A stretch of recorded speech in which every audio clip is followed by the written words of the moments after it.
আজকে না অনেকগুলো চপ একসঙ্গে বানাবো, তার জন্য পেঁয়াজ বাটা, বেসন, চিংড়ি মাছ, তার সঙ্গে হলুদ গুঁড়ো, লঙ্কা গুঁড়ো, জিরে গুঁড়ো, তার সঙ্গে নিয়েছি আদা কুচি, দিয়েছি পরিমাণ মতো লবণ, দিয়ে সব কিছু দিয়ে বেসন দিয়ে ভালো করে ব্যাটারটাকে রেডি করে নেব।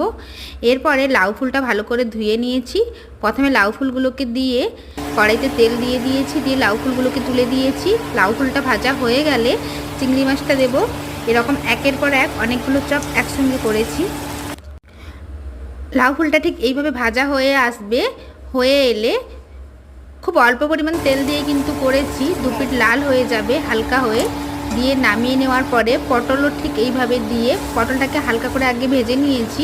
নেওয়ার পরে ঠিক এইভাবে ব্যাটারে ডুবিয়ে পটলটাকে দিয়েও চপ করেছি। তার সঙ্গে লাউ ফুলগুলোকেও চপ করলাম, তার সঙ্গে চিংড়ি মাছ দিয়েও চপ করলাম, একসঙ্গে 3টা চপ বানিয়েছি।